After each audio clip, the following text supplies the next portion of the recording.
Here's part 3 of Charlotte's Web for my 3 favorite little girls, Emma, Ayla, and Audrey.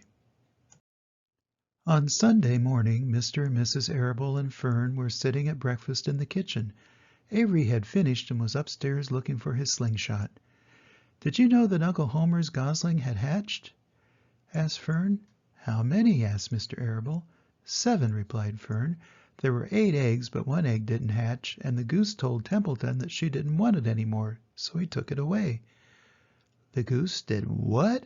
asked Mrs. Arable, gazing at her daughter with a queer, worried look. "Told Templeton she didn't want the egg any more," repeated Fern. "Who is Templeton?" asked Mrs. Arable. "He's the rat," replied Fern. "None of us like him much." "Who's us?" asked Mr. Arable. "Oh, everybody in the barn cellar. Wilbur and the sheep and the lambs and the goose and the gander and the goslings and Charlotte and me." "Charlotte?" asked Mrs. Arable. "Who's Charlotte?" "She's Wilbur's best friend. She's terribly clever." "What does she look like?" asked Mrs. Arable.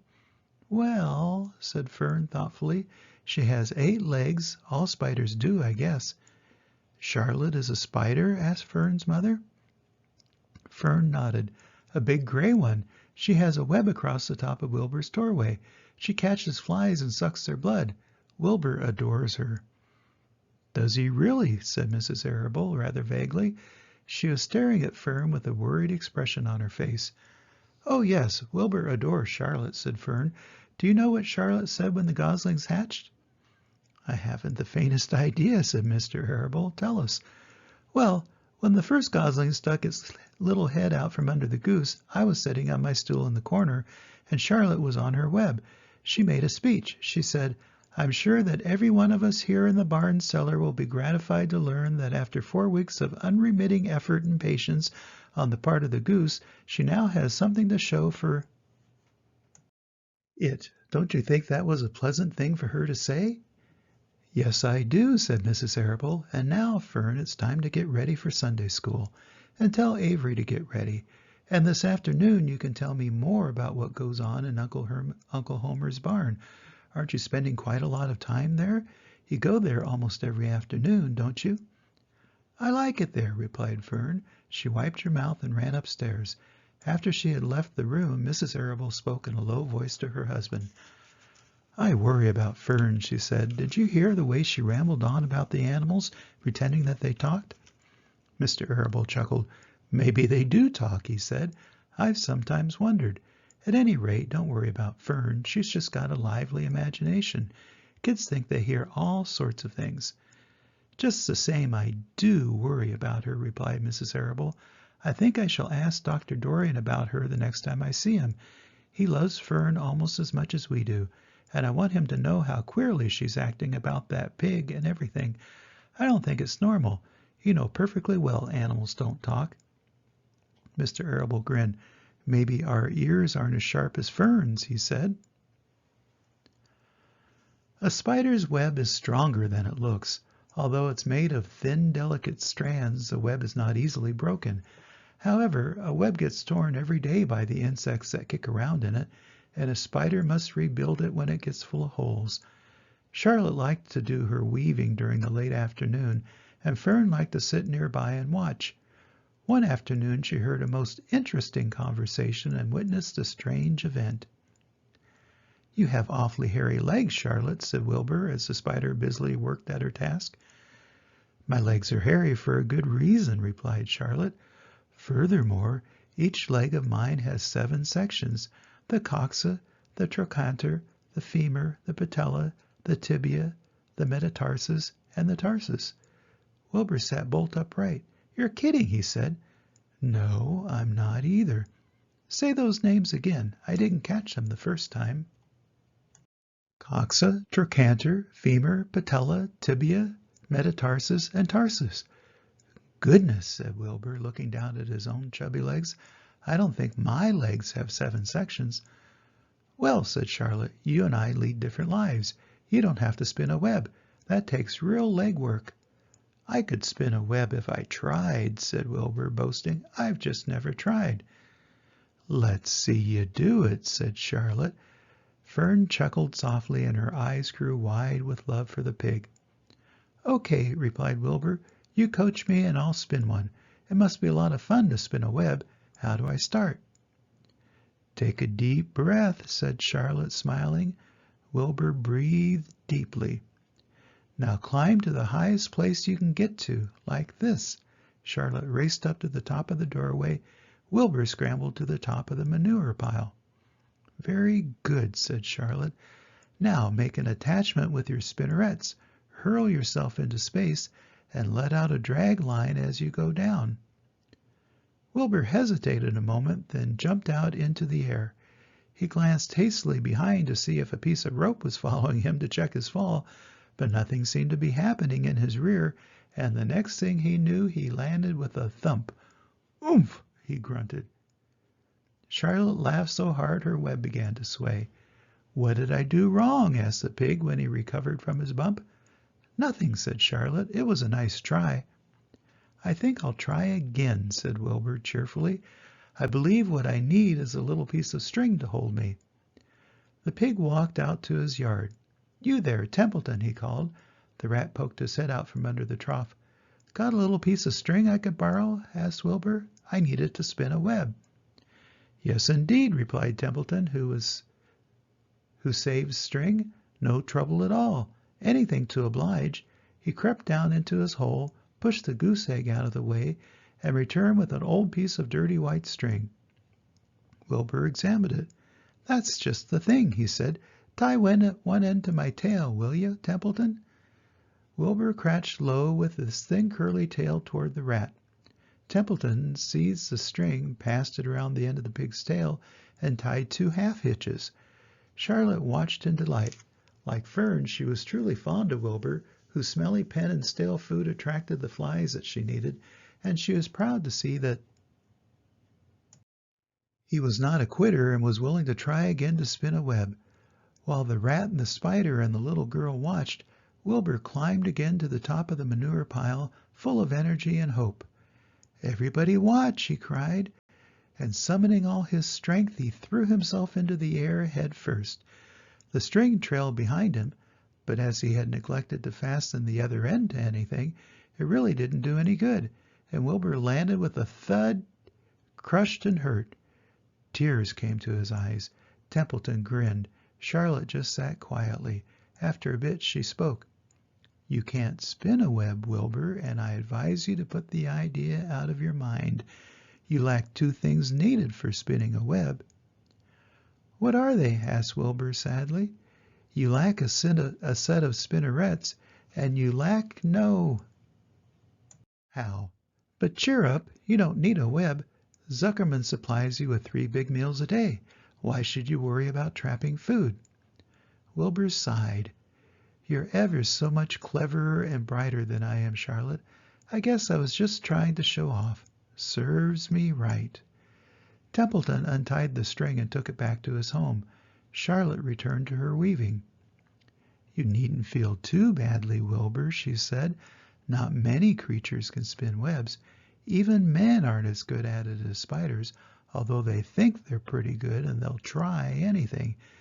Did you ever hear the Queensboro Bridge?" Wilbur shook his head. "Is it a web?" "Sort of," replied Charlotte. "But do you know how long it took men to build it? 8 whole years. My goodness, I would have starved to death waiting that long. I could make a web in a single morning." "What do people catch in the Queensboro Bridge? Bugs?" asked Wilbur. "No," said Charlotte. "They don't catch anything. They just keep trotting back and forth across the bridge, thinking there is something better on the other side. If they'd hang head down at the top of the thing and wait quietly, maybe something good would come along. But no, with men it's rush, rush, rush every minute. I'm glad I'm a sedentary spider." "What does sedentary mean?" asked Wilbur. "Means I sit still a good part of the time and don't go wandering all over creation. I know a good thing when I see it, and my web is a good thing. I stay put and wait for what comes. Gives me a chance to think." "Well, I'm sort of sedentary myself, I guess," said the pig. "I have to hang around here whether I want to or not. You know where I'd really like to be this evening?" "Where?" in a forest looking for beech nuts and truffles and delectable roots, pushing leaves aside with my wonderful strong nose, searching and sniffing along the ground, smelling, smelling, smelling. You smell just the way you are, remarked the lamb who had just walked in. I can smell you from here. You're the smelliest creature in the place. Wilbur hung his head. His eyes grew wet with tears. Charlotte noticed his embarrassment, and she spoke sharply to the lamb. Let Wilbur alone, she said. He has a perfect right to smell, considering his surroundings. You're no bundle of sweet peas yourself. Furthermore, you are interrupting a very pleasant conversation. What were we talking about, Wilbur, when we were so rudely interrupted? Oh, I don't remember, said Wilbur. It doesn't make any difference. Let's not talk any more for a while, Charlotte. I'm getting sleepy. You go ahead and finish fixing your web, and I'll just lie here and watch you. It's a lovely evening. Wilbur stretched out on his side. Twilight settled over Zuckerman's barn, and a feeling of peace. Fern knew it was almost supper time, but she couldn't bear to leave. Swallows passed on silent wings in and out of the doorways, bringing food to their young ones. From across the road, a bird sang, "Whippoorwill, whippoorwill." Lurvy sat down under an apple tree and lit his pipe. The animal sniffed the familiar smell of strong tobacco. Wilbur heard the trill of the tree toad and the occasional slamming of the kitchen door. All these sounds made him feel comfortable and happy, for he loved life and loved to be part of the world on a summer evening.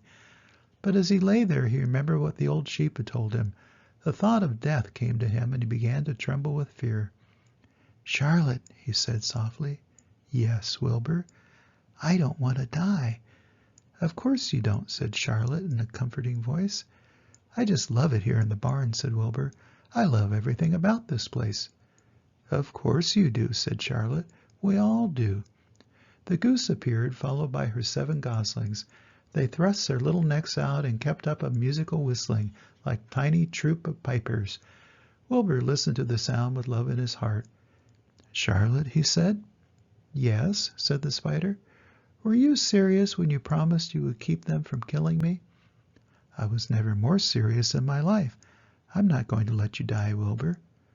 "How are you going to save me?" asked Wilbur, whose curiosity was very strong on this point. "Well," said Charlotte vaguely, "I don't really know, but I'm working on a plan." "That's wonderful," said Wilbur. "How is the plan coming, Charlotte?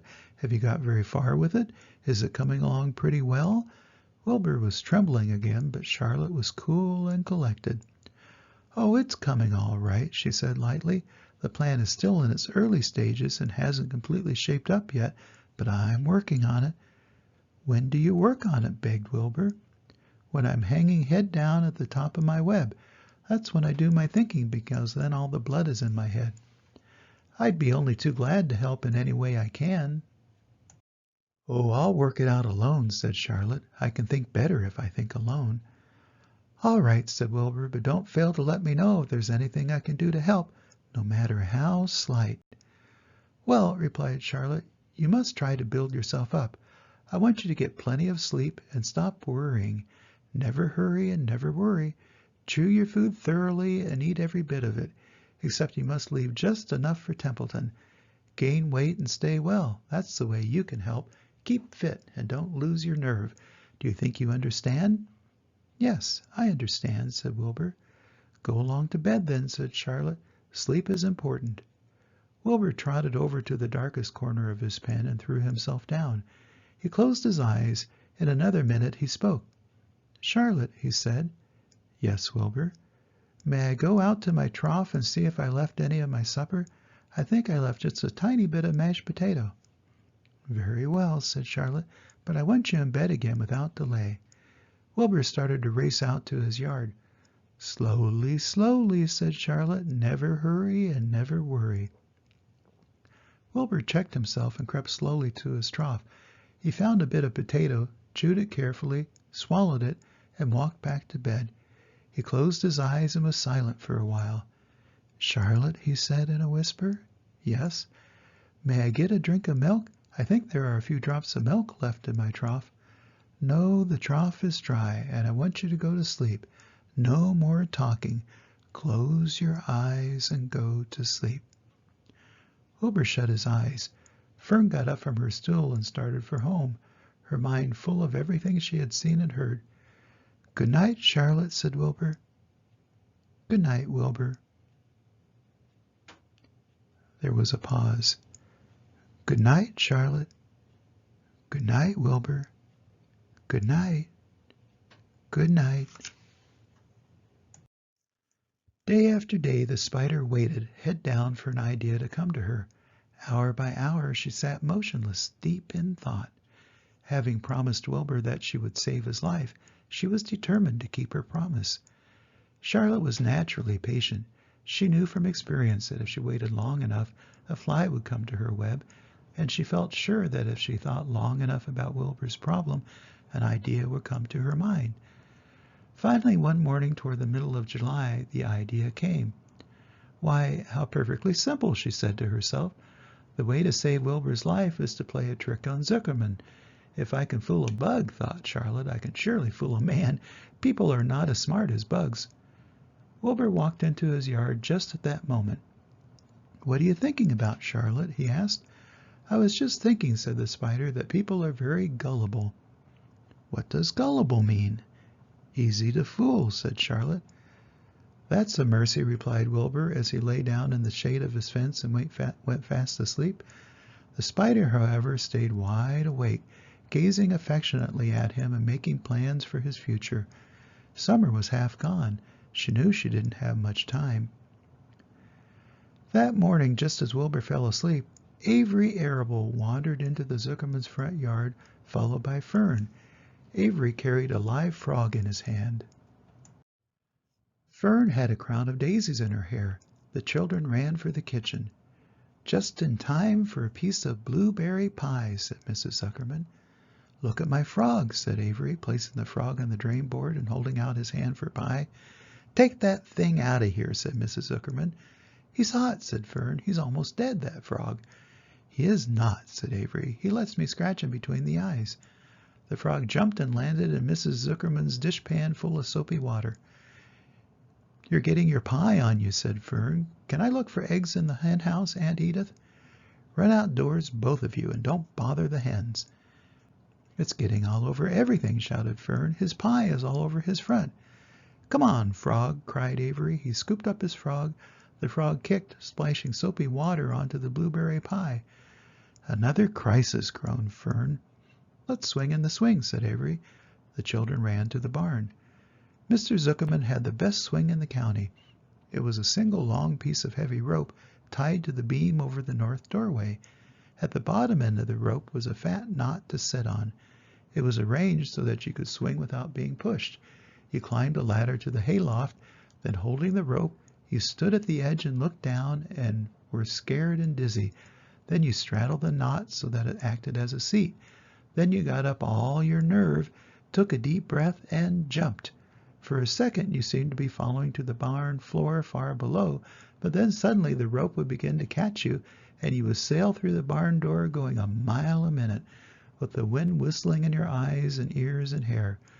Then you would zoom upward into the sky and look up at the clouds, and the rope would twist, and you would twist and turn with the rope.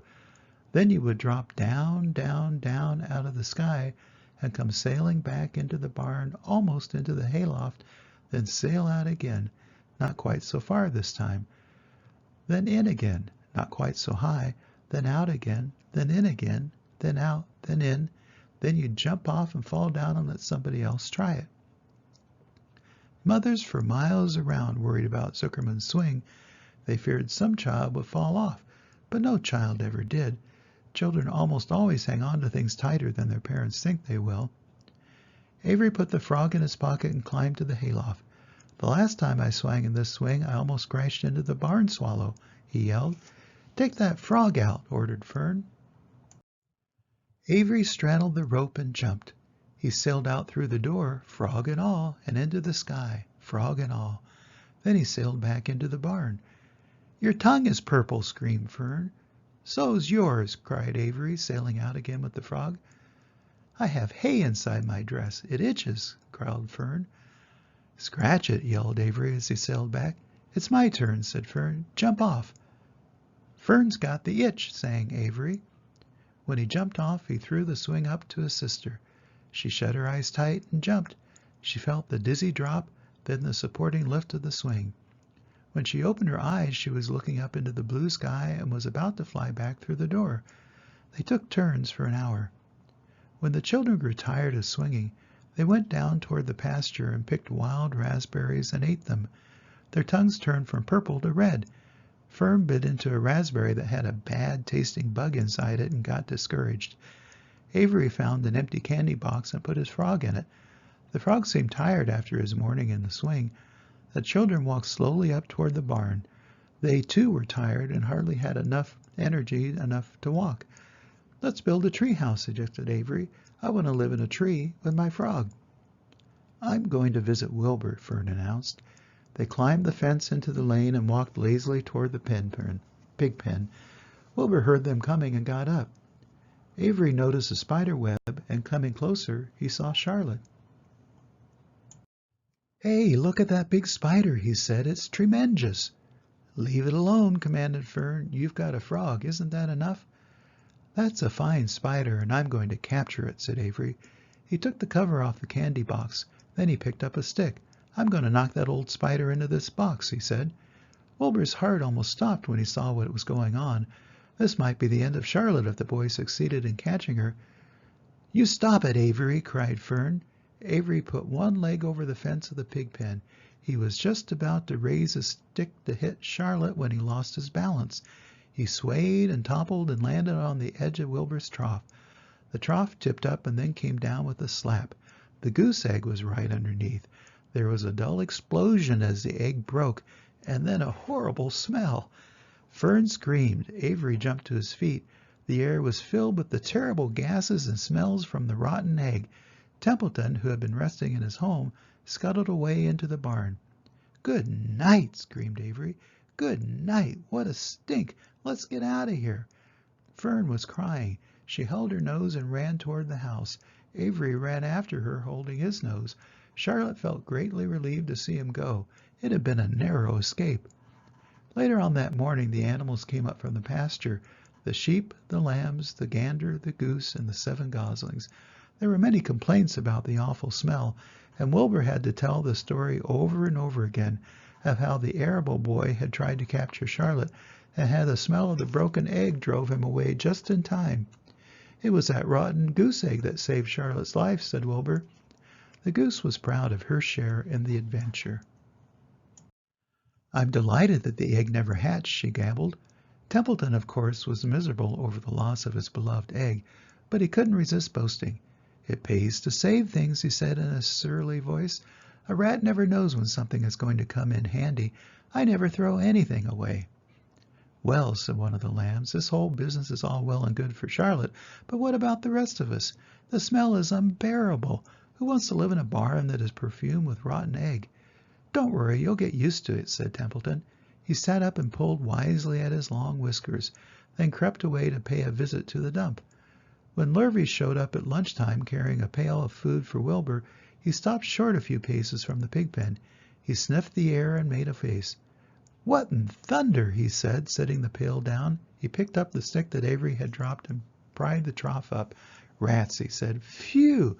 I might have known a rat would make a nest under this trough. How I hate a rat!"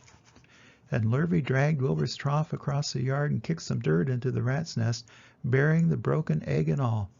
Templeton's other possessions. Then he picked up the pail. Wilbur stood in the trough, drooling with hunger. Lurvy poured. The slops ran creamily down around the pig's eyes and ears. Wilbur grunted. He gulped and sucked and gulped, making swishing and swooshing noises, anxious to get everything at once. It was a delicious meal. Skim milk, wheat middlings, leftover pancakes, half a doughnut, the rind of a summer squash, 2 pieces of stale toast, a third of a ginger snap, a fish tail, 1 orange peel, several noodles from a noodle soup, the scum off a cup of cocoa, an ancient jelly roll, a strip of paper from the lining of the garbage pail, and a spoonful of raspberry jello. Wilbur ate heartily. He planned to leave half a noodle and a few drops of milk for Templeton. Then he remembered that the rat had been useful in saving Charlotte's life and that Charlotte was trying to save his life, so he left a whole noodle instead of a half. Now that the broken egg was buried, the air cleared and the barn smelled good again. The afternoon passed and evening came. Shadows lengthened. The cool and kindly breath of evening entered through the doors and windows. Astride her web, Charlotte sat moodily eating a horsefly and thinking about the future. After a while she bestirred herself. She descended to the center of the web, and there she began to cut some of her lines. She worked slowly but steadily, while the other creatures drowsed. None of the others, not even the goose, noticed that she was at work. Deep in his soft bed, Wilbur snoozed. Over in their favorite corner, the goslings whistled a night song. Charlotte tore quite a section out of her web, leaving an open space in the middle. Then she started weaving something to take the place of the thread she had removed. When Templeton got back from the dump around midnight, the spider was still at work. And that's the end of Charlotte's Web Part 3. Go to the next video for Part 4. Always remember that Grandpa loves you, and I hope to see you soon. Bye-bye.